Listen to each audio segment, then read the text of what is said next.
नमस्कार दोस्तों, मैं हूं निधि लाउड स्पीकर 90 एफएम से। आज की हमारी जो चर्चा है वो खास है क्योंकि आज हम कल की जो जीवन शैली है हम बात उस पर करने वाले हैं।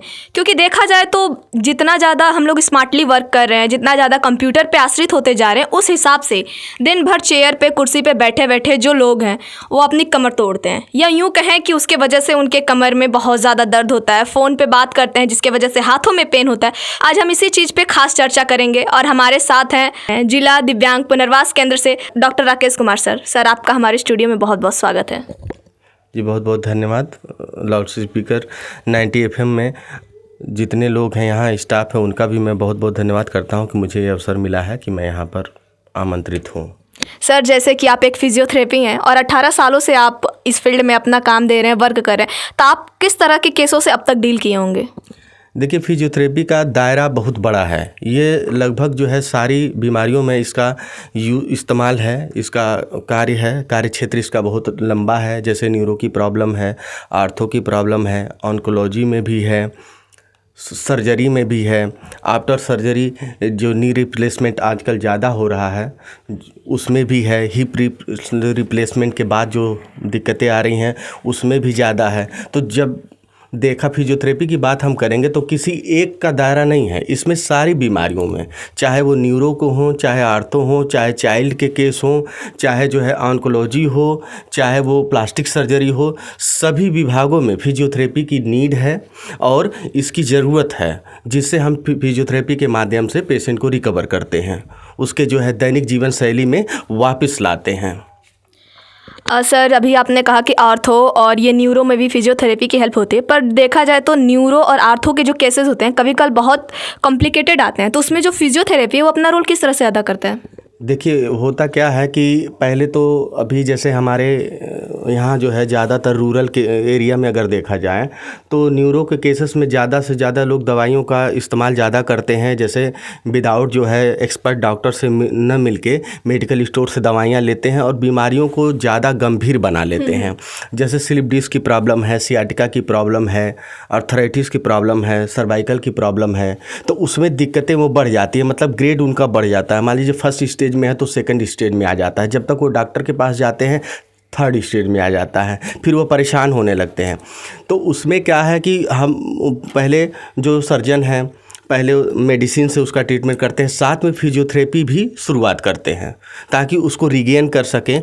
सर, फिजियोथेरेपी एक तरह का ऐसा ट्रीटमेंट माना जाता है जो लोगों को असहनीय पीड़ा से भी मुक्त कराता है, प्लस दवाइयाँ भी नहीं इसमें खानी पड़ती है क्योंकि इसमें कुछ व्यायाम होते हैं, कुछ एक्सरसाइज होते हैं। उसके बारे में कुछ बताइए। बिल्कुल, बहुत सही मतलब क्वेश्चन आपने किया है और सही बात है कि फिजियोथेरेपी जो है एक विधा है जिसमें हम दवा से और पेन से दोनों से बचाते हैं, पेशेंट को दोनों से निजात दिलाते हैं। इसमें जो है दवाइयों से बचने के लिए हम जो है अपने जो फिजियोथेरेपी जो हमारी विधा है इसमें जो है हम इलेक्ट्रोथेरेपी, व्यायाम जिसको एक्सरसाइज थेरेपी कहते हैं, इसका इस्तेमाल करते हैं, पेशेंट को रिहेबिलिटेट करते हैं, जिससे पेशेंट को प्रॉब्लम में सुधार होती है और वो नॉर्मल होते हैं।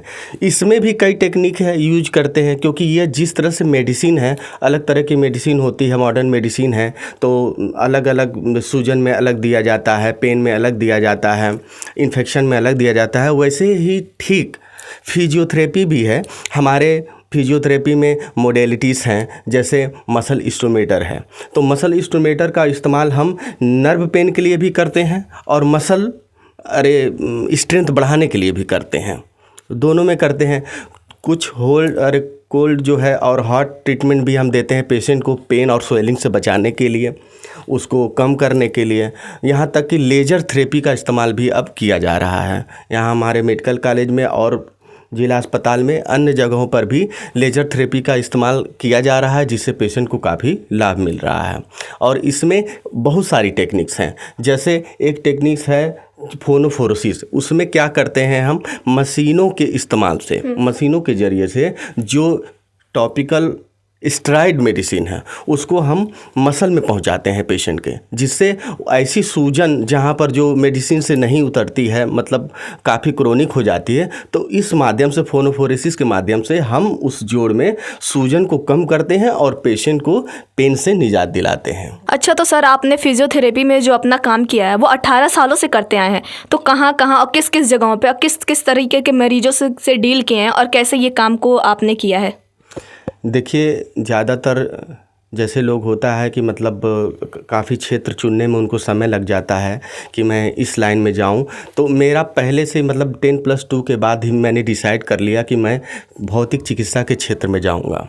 तो इसमें मैंने सबसे पहले बैचलर की डिग्री ली गोरखपुर से, पैसिफिक रिसर्च सेंटर से, और उसके बाद जो है मैं डिग्री लेने के बाद तुरंत, क्योंकि यहाँ पर बिल्कुल नया था, गोरखपुर में बिल्कुल नया था ये भौतिक चिकित्सा, इसलिए इसके और एक्सपोजर के लिए और एक्सपीरियंस के लिए मैं बॉम्बे के लिए चला गया। बॉम्बे हॉस्पिटल में मैं अपनी सेवा दिया, वहाँ पर फिर इंदौर में मैंने सेवा अपनी दी, फिर मध्य प्रदेश अपोलो, गाज़ियाबाद यशोदा हॉस्पिटल, वहाँ का बहुत फेमस हॉस्पिटल है, वहाँ पर भी मैंने अपनी जो है सेवाएं दी हैं, और वहाँ से हमने बहुत कुछ सीखा है, क्योंकि ज़्यादातर जो चीज़ें हैं ये साउथ से ज़्यादा आती हैं। पहले जो है टेक्नोलॉजी भी वहाँ पे ज़्यादा है, तो चीज़ें वहाँ से ज़्यादा आती हैं। तो हम लोग का ये था कि पहले हम बाहर जाएं और थोड़ा कुछ और एक्सपोजर लेके आएँ, ताकि हम गोरखपुर में कुछ अच्छा दे सकें, कुछ अच्छा कर सकें, हम किसी से कम ना पड़े। उसके लिए हम यहाँ मेरठ यूनिवर्सिटी से मैंने मास्टर की भी डिग्री ली ऑर्थो में, और नेचुरोपैथ की डिग्री भी ली मथुरा से। और इसके बाद इसी तरह से मेरी मतलब यात्रा, यूँ कह लीजिए फिजियोथेरेपी की यात्रा प्रारंभ रही। और मैं मतलब इतनी मेरे अंदर जिज्ञासा रहती थी कि सीखने की, कि मैं नासिक, पुणे जहाँ जागीर हॉस्पिटल है, संचेती जैसे बहुत बड़े हॉस्पिटल हैं, वहाँ पर भी मैंने अपने मतलब एक्सपीरियंस को अपने गेन किया है, वहाँ काम किया है, और उसी के माध्यम से यहाँ गोरखपुर में पेशेंट को अप्लाई करके काफ़ी ऐसे पेशेंट को ठीक किया है जो काफ़ी निराश रहे हैं। बड़े बड़े हॉस्पिटल अपोलो से भी और एम्स से भी लौटे हुए ऐसे मरीज जो बिल्कुल जो है निराश हो चुके थे कि उनकी प्रॉब्लम नहीं ठीक हो सकती है, लेकिन मेरे फिजियोथेरेपी के माध्यम से उनको काफ़ी रिलीफ मिला है। सर आपने बताया आपने इस जगह काम किया है, तो आपका जो अनुभव कहें या कौन सा ऐसा केस था जिसको आपने डील किया और जो आपको अभी भी याद हो, तो उसके बारे में कुछ बता दीजिए। देखिए, ऐसे तो ये गॉड का गिफ्ट कहिए कि ऐसे बहुत से केसेस हैं जिसको मैं अभी भी याद करता हूं, और वो भी हम मुझे याद करते हैं, और मुझे बहुत अच्छा लगता है कि भौतिक चिकित्सा का इस्तेमाल मैंने बहुत अच्छे ढंग से किया है। और यहाँ गोरखपुर में एक बच्ची थी जो 5 इयर्स की थी, और उसको फुट ड्रॉप की दिक्कत हो गई थी। मतलब फुट ड्रॉप में जो है पैर का लकवा हो जाता है, और वो काफ़ी निराश थी, और एम्स में उसका ऑपरेशन भी होने वाला था कि मतलब, और वहाँ पर भी उसको यही मिला था कि 3 से 5% की रिकवरी इसको मिलेगी अगर आप कराते हैं तो। लेकिन वो उनको किसी ने मेरे को रिकमेंड किया, तो जब मैं उनसे मिला तो हालांकि निराश थे, उनको भी एक नया था कि फिर जब इतने बड़े बड़े चीज़ें जब सेंटर जो हार गई है, नहीं कर पा रही है, तो फिजियोथेरेपी क्या करेगी। लेकिन मैंने उनसे कहा कि मुझे ज़्यादा नहीं, मुझे जो है 15-20 दिन का आप वक्त दीजिए, आप जाइए सर्जरी कराइए, लेकिन थोड़ा मुझे 15-20 दिन का आप वक्त दीजिए, उसमें हम देखते हैं अगर आपको रिकवरी लगती है तो आप इसको कंटिन्यू करिएगा। और मैंने शुरू किया, और यही सहारा स्टेट, गोरखपुर में सहारा स्टेट है, सहारा स्टेट के जो है एक द्विवेदी जी हैं, उनकी बच्ची का जो है मैंने फुट ड्रॉप का ट्रीटमेंट शुरू किया, और धीरे धीरे रिकवरी जब आने लगी, मतलब बिल्कुल पावर लॉस थी, 0 पावर थी फुट में, और धीरे धीरे जब उसका फ्लिकरिंग मूवमेंट आना शुरू हुआ, तब उन्हें बिलीव हुआ कि हाँ, हमारी बच्ची विदाउट मेडिसिन सही हो सकती है। तब वहाँ से उन्होंने जाना छोड़ा, और 6 महीने के लिए वहाँ बल्कि बात भी उन्होंने की, तो बोले कि अगर आपको कोई प्रॉब्लम नहीं है, अगर आपको लगता है कि रिकवरी हो रही है, तो आप वेट कर सकते हैं। तो लगभग उस बच्ची का मैंने 6 से साल भर का समय लग गया, काफ़ी समय इसमें लगता है हाँ, कुछ समय बीमारियों लगता है। में। तो और वो लड़की बिल्कुल 100%, जिसको हमको 99 कहा जाता है, तो अब 100 कहेंगे क्योंकि लड़की अब वो बड़ी हो चुकी है। इस समय उसकी मतलब 22-23 साल की, अरे मतलब समझिए कि 18-19 साल की एज भी हो गई है, और वो चलती भी है, स्कूटी भी चलाती है, साइकिल भी उसी समय वो चलाने लगी थी। तो ये बिल्कुल एकदम नॉर्मल हो गई वो। नॉर्मल, बिल्कुल हाँ, तो नॉर्मल। ये केस बिल्कुल मुझको याद है। और ऐसे ही एक सीपी चाइल्ड है, उसका भी मुझे याद है, क्योंकि वो बच्ची जो है दिल्ली से मतलब उसका ट्रीटमेंट होता था, और यहाँ पर लोग आए, यहाँ पर जो उसकी उम्र जो है 6 साल की थी जब वो आई थी। तो उसका ट्रीटमेंट भी मैंने शुरू किया अपने तरीके से, और साल 2 साल में ही वो बच्ची खड़ी होकर चलने लगी। उसमें काफ़ी सपोर्ट हमने लिया, जैसे स्प्लिंट का सपोर्ट लिया, काफ़ी टेक्निक्स यूज किए, मतलब जैसे बॉल थेरेपी होती है, स्टैंड वगैरह, मतलब काफ़ी रिच फैमिली थी, तो मैं जो भी रिकमेंड करता था वो उसको अवेलेबल भी करा देते थे। तो उसकी सहायता से मैंने इतना कर दिया कि वो बच्ची अब सेल्फ अपना काम कर लेती है, चलती है। सर, जैसे आजकल की न्यू जनरेशन की हम बात करें तो न्यू जनरेशन में एक आम शिकायत है जो सबको होती है, बैक पेन और हैंड में जो फ्रोजन पेन होता है वो लेकर बहुत सारी तकलीफ होती है। ये देखा जाए तो आजकल के जो यंगस्टर हैं ये बहुत ज़्यादा इस चीज़ से प्रताड़ित होते हैं या पीड़ित होते हैं, जो भी कहें, क्योंकि इसकी कहीं ना कहीं वजह होती है ये घंटों भर मोबाइल चलाना या कंप्यूटर के सामने बैठ के काम करना, तो जिसके वजह से उनको बैक पेन और ये फ्रोजन पेन होता है। तो इसके बारे में आप क्या कहना चाहेंगे? जी बिल्कुल सही है, क्योंकि लाइफ स्टाइल हमारी चेंज हुई है, और बच्चे भी अभी जो इधर कोविड का दौर चला है उसमें ऑनलाइन क्लासेस चलने लगी है, जिससे छोटे बच्चे भी बहुत काफ़ी मजबूर हो गए थे। मोबाइल उनके हाथ में पकड़ा दिया गया और उनकी लत भी उनको लग चुकी है। और अभी बहुत सारे कोर्सेस हैं, और अरे वर्क फ्रॉम होम भी चल रहा है, तो इसलिए अब ज़्यादातर वर्क जो है कंपनियों के या जो भी है प्रोफेशनल ज़्यादा घर पे लैपटॉप पे ही कर रहे हैं, जिससे बैकेक की समस्या और सर्वाइकल की समस्या, जो कि पहले कहा जाता था कि 40 के बाद आफ्टर 40 जो है ये दिखाई देती थी, लेकिन अब ये बहुत जल्दी आने लगी है। मतलब हमारे पास ऐसे ऐसे बच्चे आते हैं 12 साल, 14 साल, 15 साल के, वो सीवियर पेन, सर्वाइकल, लंबर से परेशान रहते हैं, जिसका मुख्य कारण यही है कि वो लैपटॉप पे अपना वर्क कर रहे हैं, स्टडी कर रहे हैं, मोबाइल हाथ में लिए हुए हैं। मतलब पोस्चरल प्रॉब्लम उसमें होता क्या है कि जब एक जगह हम काफ़ी देर पे एक ही स्थिति पे बैठे रहेंगे तो एक स्टिफनेस आने लगती है बॉडी में। तो ठीक है, हम अपनी जीवन शैली नहीं चेंज कर सकते हैं भाई लैपटॉप में, क्योंकि इतनी आगे बढ़ चुकी हैं चीज़ें कि लैपटॉप हम नहीं छोड़ सकते, लेकिन हाँ उसके कुछ नियम हैं, उसको अपना के हम इसको सबसाइड कर सकते हैं इन प्रॉब्लम को। जैसे हाइट मेंटेन करिए, अगर लैपटॉप हम चलाते हैं तो उसकी हाइट मेंटेन करिए। अपनी कुर्सी यानी जो चेयर है जिस पे बैठ के हम लैपटॉप चला रहे हैं उसकी कंडीशन कैसी होनी चाहिए, बैक रेस्ट कैसा होना चाहिए, ठीक है। अपने आप को बिल्कुल स्ट्रेस बैठना है और एकदम 90 डिग्री पे लैपटॉप को रखना है, ताकि ये हमारा जो है आई रेज, हाँ आई जो है आई कांटेक्ट बिल्कुल उसके सामने रहे। क्योंकि जैसे ही अगर हम थोड़ा सा नीचे या ऊपर करके यूज करेंगे तो उससे स्टिफनेस गर्दन में आने लगती है, जिसको सर्वाइकल बोलते हैं। तो सर्वाइकल पेन स्टार्ट हो जाता है। तो हम ये कहते हैं कि आप इसको करें, लेकिन जो है तरीके से करें, कुछ चीज़ें अपनाएं। जैसे हाइट मेंटेन करें कि हमें लैपटॉप की हाइट पे रख के देखना है। लोगों का ये मानना है कि एक्सरसाइज 2-4 एक्सरसाइज बता दिए उसी से काम नहीं, हम पेशेंट के अकॉर्डिंग, जैसे हमने बात की थी कि मेडिसिन जो दिया जाता है वो रोग के सीवियरिटी के अकॉर्डिंग दी जाती है, वैसे ही एक्सरसाइज है। जैसे हम देखते हैं जो पेशेंट ऐसा लगता है जो हमारे सेंटर तक नहीं आ सकते, उनको हम पैसिव एक्सरसाइजेस देते हैं। कुछ पेशेंट ऐसे होते हैं जो एक्टिवली अपनी एक्सरसाइज कर सकते हैं, अपने आप को मेंटेन कर, उनको एक्टिव एक्सरसाइज बताते हैं। और इसमें भी टाइप्स हैं कि जैसे मान लीजिए एक्टिव एक्सरसाइजेस हैं तो उसमें जो है आइसोमेट्रिक है, आइसोकाइनेटिक है, और पैसिव भी जो है उसमें भी रेजिस्टेंस एक्सरसाइज है। तो ये सब टाइप्स हैं जिनके जरिए हम पेशेंट को बहुत अच्छे से और कम समय में मसल को स्ट्रेंथ प्रदान करते हैं और उनकी रिकवरी करते हैं।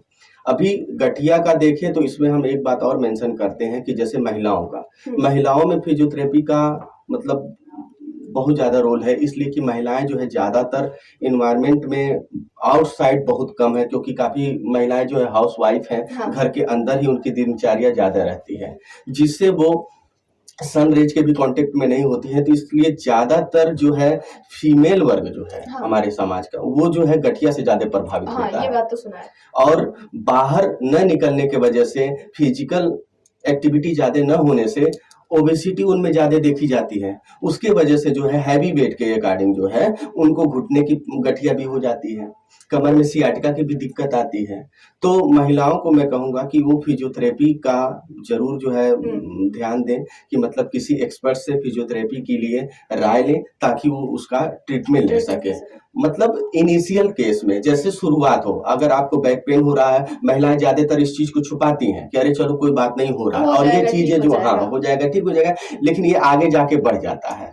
और तो हम ये कहेंगे अपने मतलब गोरखपुर के या फिर सभी जो है जो श्रोता है हमारे जो सुन रहे हैं महिलाओं से, कि वो इस चीज का विशेष ध्यान दें कि धूप में जरूर बैठें, वो भी सुबह की धूप जो है, और खाने में कैल्शियम की मात्रा ज्यादा लें, और घर के सारे काम करने के साथ साथ 10 से 15 मिनट अपने शरीर को दें, और हाँ खुद को दें, और एक्सरसाइज करें, क्योंकि एक्सरसाइज जो है इम्यून बूस्टर का भी काम करता है। आप देखेंगे कि ये कोविड के समय में कितना हेल्पफुल रहा है, लोगों को काफी वीकनेस आ गए थे, जिससे फिजियोथेरेपी ने उबारा है। लंग्स में इन्फेक्शन होने के बाद जो है लंग्स में जो वीकनेस आई, उसमें भी जो सीपीआर के माध्यम से जो है फिजियोथेरेपी के माध्यम से हमने उनको रिकवर किया है, ऑक्सीजन लेवल को बढ़ाया है। तो ये सारी चीजें हैं। अब महिलाओं में एक और चीजें हैं, जैसे इस समय आप देख रहे हैं कि सिजेरियन डिलीवरी की प्रॉब्लम ज्यादा आ रही है, प्री पोस्ट। हाँ, तो इसलिए इसमें भी डिलीवरी में भी देखा जाए तो ऐसे गायनेकोलॉजिस्ट भी ये अब रिकमेंड करने लगी हैं कि प्री पोस्ट जो है एक्सरसाइजेज जो है फिजियोथेरेपी आप कराएं, जिससे आसानी हो कि नॉर्मल डिलीवरी हो सके। तो अगर महिलाएं इसके लिए भी विचार करती हैं कि डिलीवरी के समय अगर वो एक्सपर्ट से मिलती हैं, लेडी फिजियोथेरेपिस्ट से मिलती हैं, या फिर गायनेकोलॉजिस्ट जो है जो गायनी से फिजियोथेरेपिस्ट है, क्योंकि अब फिजियोथेरेपिस्ट जो है जो हम लोगों ने मास्टर किया, जैसे मैंने आर्थो में मास्टर किया हुआ, उससे ही जो है और फिजियोथेरेपिस्ट है जो अलग अलग हाँ क्षेत्र में अपने आप को हाँ मास्टर डिग्री लिए हुए हैं, ताकि उस क्षेत्र में अपनी सेवा दे सके। तो अगर उस क्षेत्र में जाती हैं, किसी लेडी फिजियोथेरेपिस्ट से मिलती है, तो उनको प्री एंड पोस्ट एक्सरसाइजेस बताई जाएंगी, जिससे नॉर्मल डिलीवरी होने के 99% या 95% जो है संभावना बढ़ जाती है। और मैं चाहूंगा कि ये जरूर वो करें। आपने अभी स्टार्टिंग में बताया था जैसे जो फिजियोथेरेपी है उसका इलाज न्यूरो सर्जन्स भी करते हैं, तो मानना है कि यदि ये मतलब दिमाग में गांठ और टाइप का पड़ जाता है, तो क्या उसमें भी फिजियोथेरेपी का रोल होता है? बिल्कुल, जैसे दिमाग में गांठ हो जाती है, ऐसी दिक्कत आती है, ट्यूमर्स हो जाते हैं, तो उसमें फिट्स आने लगते हैं, जिनकी मेडिसिन न्यूरोसर्जन चलाते हैं, न्यूरोसर्जन के देख रेख में पेशेंट रहता है। लेकिन आफ्टर फिट्स जो है फिजिकल प्रॉब्लम आने लगते हैं, क्योंकि ऐसे पेशेंट जैसे सीपी चाइल्ड हुए, जिनको बोलते हैं मानसिक मंदता के पेशेंट जो हुए, CPMR हुए, ऐसे बच्चे हैं जो ज्यादा केस हमारे सेंटर में भी डेली 2 से 3 केसेस ऐसे आते हैं, जिसमें बच्चों को फिट्स आते हैं और फिजिकल जो है इम्पेयरमेंट होता है। तो उसमें फिजियोथेरेपी की बहुत ज्यादा भूमिका है। मतलब मेडिसिन के बाद जो है फिजियोथेरेपी के माध्यम से हम उस बच्चे को मतलब उनकी डेली लाइफ की एक्टिविटी में, चलने फिरने में जो है मदद करते हैं, उनको रिहेबिलिटेट करते हैं, ताकि अपने जीवन में चल सके, खड़े हो सके, और अपनी काम ज्यादा से ज्यादा अपने हाथों से कर सके, जिससे पेरेंट्स के ऊपर काफी लोड ना आए। हाँ, ये अलग बात है कि वो अन्य बच्चों से काफी पीछे चलते हैं, 3 से 4 साल बैक चलते हैं, लेकिन फिर भी हम लोग कोशिश करते हैं, और ये बहुत ज्यादा खुल के आई है फिजियोथेरेपी, जिससे हम इस अवधि को थोड़ा सा कम भी कर लिए हैं। सर, यदि किसी का एक्सीडेंट हो जाए या यूं कहें कि कोई विकलांग हो जाए, तो इस केस में फिजियोथेरेपी का क्या रोल है? जी बिल्कुल, फिजियोथेरेपी का रोल है। एक्सीडेंट में जैसे देखिए ट्रॉमेटिक पैरालिसिस हो जाती है, जिसमें स्पाइनल कॉर्ड इंजरी हो गई, या फिर जो है ऐसी इंजरी हो गई जैसे मतलब इंजरी हो गई जिसमें पैर का एम्पुटेशन करना पड़ा, मतलब उसको काटना पड़ा, ठीक है। तो उसमें जो है फिजियोथेरेपी का बहुत रोल है, क्योंकि उसमें जो है स्टंप बनाए जाते हैं आर्टिफिशियल लिम्ब लगाने के लिए। उसके पहले जो स्टिफनेस आ जाते हैं उसको हम रिलीज करते हैं, उसको इस लायक बनाते हैं कि आर्टिफिशियल लिम्ब में वो प्ले करे।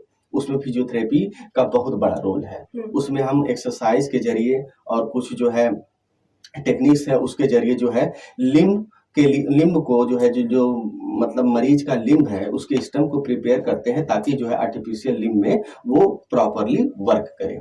और जैसे अभी आपने कहा कि अंग भंग, तो उसमें जैसे ज़्यादातर जो है ट्रॉमेटिक पैरालिसिस जब हो जाती है तो ये बहुत लंबा चलता है, बहुत क्रिटिकल कंडीशन है। और इसमें क्या होता है कि अगर गर्दन की हड्डी पे चोट लगती है तो चारों, जैसे दोनों हाथ दोनों पैर, अब पूरी बॉडी की पैरालिसिस हो जाती है, पूरा जो है शरीर शून्य हो जाता है, जीरो पावर में सारी मसल चल जाती हैं। अगर कमर में चोट लगती है तो कमर से नीचे का हिस्सा पैरालाइज हो जाता है, जिसको पैराप्लीजिया बोलते हैं, और गर्दन पे अगर लगता है उसको क्वाड्रिप्लीजिया बोलते हैं। तो उसमें फिजियोथेरेपी का 100% रोल है। दवाइयों के साथ जो है फिजियोथेरेपी को बहुत लेके चलते हैं हम उसको, और रिकवरी भी बहुत अच्छी हुई है। पहले ये कहा जाता था कि पैरालिसिस हो गई है तो आदमी अब बिस्तर पे आ गया है तो उसी के साथ उस खत्म हो सकता है, लेकिन अब ऐसा नहीं है। पैरालिसिस होती है, लोग फिजियोथेरेपी कराते हैं, ट्रीटमेंट कराते हैं, और वो चलने लगते हैं, और वो नॉर्मल कंडीशन में भी काफी हद तक आ जाते हैं। पैरालिसिस में कई बार ऐसे भी केस देखने को मिलते हैं कि उनका अंग टेढ़ा हो गया है, जो सीधा होने का नाम लेता है, या वो अंग काम ही नहीं कर रहा है, तो इसमें मतलब कौन कौन सा रोल होगा फिजियोथेरेपी का? बिल्कुल, ये उस कंडीशन में आता है जहाँ पर अप्रोच नहीं वो कर पाते हैं फिजियोथेरेपी के। कुछ जैसे रूरल एरिया में हैं, जो कम पढ़े लिखे ये लोग हैं। केसेस शायद विंटर सीजन में सबसे ज्यादा देखने को मिलते हैं। देखने को मिलता है। एक्चुअली क्या होता है कि विंटर सीजन में जो है वेसो कंस्ट्रिक्शन, ठंड में जो है जो रुधिर है यानी ब्लड है उसका बहाव थोड़ा कम होता है, तो ऐसे पेशेंट को ये ज्यादा होता है, मतलब मसल में सिकुड़न आने लगती है। तो उसको भी हम पैसिव मूवमेंट, एक्टिव मूवमेंट दे के, कुछ मशीन है जैसे सीपीएम है, क्वाड्रिसेप्स ड्रिल है, उसके माध्यम से जो है हम पेशेंट की सर्कुलेशन को बढ़ाते हैं उस ज्वाइंट को, और उसको फ्री करते हैं। और वैसे केस में जैसे आपने कहा कि मुड़ जाते हैं, तो वो तब होते हैं जब वो मतलब अभाव में होते हैं, जब फिजियोथेरेपी की अभाव होती है, वो फिजियोथेरेपी ट्रीटमेंट नहीं ले पाते हैं। तो क्या होता है धीरे धीरे, क्योंकि सेल्फ तो कर नहीं पाते हैं ऐसे पेशेंट, पेन भी बहुत ज्यादा होता है, और अपने से पैसिवली ये हो नहीं सकता है ज्यादा कंडीशनों में, सीवियर कंडीशन में। तो उस कंडीशन में क्या होता है कि धीरे धीरे ये इसका कॉम्प्लिकेशन है, धीरे धीरे ये डिफॉर्मिटी में चेंज हो जाती है। और अगर उस पर भी हम कंट्रोल नहीं करते हैं, अगर हमारे पास ये है कि पेशेंट आ गया, डिफॉर्मिटी डेवलप हो रही है, तो हम फिजियोथेरेपी के माध्यम से उसको फिर से रिकवर कर लेते हैं। लेकिन ये होता है कि कई साल बाद पेशेंट आता है, काफी रिजिड हो जाती है ज्वाइंट, समझिए कि जैसे फिक्स हो जाती है ज्वाइंट, तो वहां पे प्रॉब्लम होती है, तो वो परमानेंट डिफॉर्मिटी में भी चली जाती है, जिसको विकलांगता की श्रेणी में हम लोग लाते हैं। लेकिन उसको भी फिर भी हम थोड़ा बहुत ऐसा मूवमेंट करा देते हैं, थोड़ा बहुत ऐसा उसको मतलब अपने तकनीकी माध्यम से उसको इस तरह से बना लेते हैं कि जो कैलिपर है उसके सपोर्ट से वो पेशेंट चल सके और अपने दैनिक जीवन में अपना जो है कार्य कर सके। देखिए विकलांगता जो है, देखिए विकलांगता कई तरह की है। विकलांगता जो है इस समय कई तरह की है, जैसे मानसिक विकलांगता है, ठीक है, और जो है जैसे बाय बर्थ है, जैसे सीपी चाइल्ड का भी हमने बात किया, ये भी विकलांगता है। डीएमडी है, ड्यूकन मसल डिस्ट्रॉफी, डिस्टोनिया है, और जो है बच्चों में और है जैसे अरे डाउन सिंड्रोम है। तो ये सारे हैं। बाकी जो है पोलियो है, जिसको बताने की जरूरत नहीं है, अब तो उस पर बिल्कुल कंट्रोल हो चुका है। और जो है जिसपे जो है आदमी टेढ़े मेढ़े मतलब तरीके से वो चलते हैं, क्योंकि वो भाई क्योर तो है नहीं जो है पोलियो। तो उसमें भी हम जो है पेशेंट को रिहेबिलिटेट करते हैं, पीपीआरपी उसको हम बोलते हैं। उसमें पेशेंट हमारे पास आता है तो उसको हम मतलब व्हील चेयर एक्टिविटी सिखाते हैं, हाँ, और जैसे बैसाखी से चलने की प्रैक्टिस हम बताते हैं, जिससे वो उनके सपोर्ट से भी वो अपना चलना फिरना शुरू कर देते हैं। और साथ में हम ये भी कहेंगे, जैसे अभी जो है एक समाज में पहले तो इसको कोढ़ के नाम से जाना जाता था, तो लेप्रोसी एक बीमारी है, उसमें भी फिजियोथेरेपी की बहुत रोल है। पहले अरे लेप्रोसी होती थी, डिफॉर्मिटी होती थी, क्लॉ हैंड डिफॉर्मिटी होती थी, उसमें जो है नसों में सूजन आ जाते हैं। तो उसमें क्या होता था कि ट्रीटमेंट नहीं हो पाता था, तो जो अंगुलियां गलने लगती थी। अब जो है ट्रीटमेंट होता है, पेशेंट को फाइंड आउट किया जाता है, सरकार की तरफ से स्कीम है, लेप्रोसी डिपार्टमेंट है, उनको कैच करते हैं पेशेंट को और ट्रीटमेंट शुरू कर देते हैं। तो जो डिफॉर्मिटी अभी शुरू होती है, जैसे क्लॉ हैंड शुरू हो गया, ठीक है, फुट ड्रॉप शुरू हो गया, तो उसका भी ट्रीटमेंट हम करना शुरू कर देते हैं, जिससे जो है वो भी नॉर्मल कंडीशन में आना शुरू हो जाता है। ऐसे आज की चर्चा बहुत ही खास रही, क्योंकि आज की चर्चा हमारी जीवन शैली से लेकर फिजियोथेरेपी तक की बात हुई है कि कैसे जीवन शैली क्या कर सकते हैं और उसमें फिजियोथेरेपी का क्या रोल है।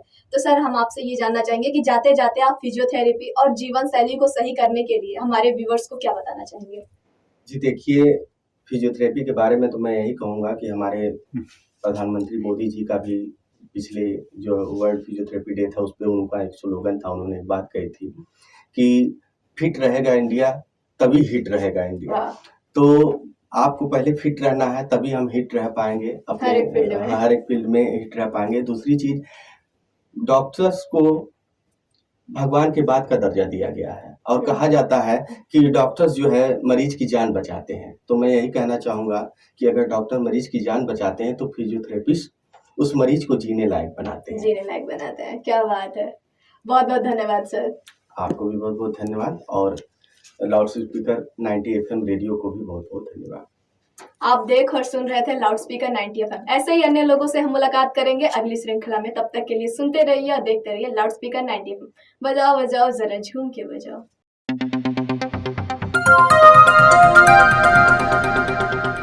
बजाओ जरा झूम के बजाओ, बजाओ बजाओ जरा झूम के बजाओ।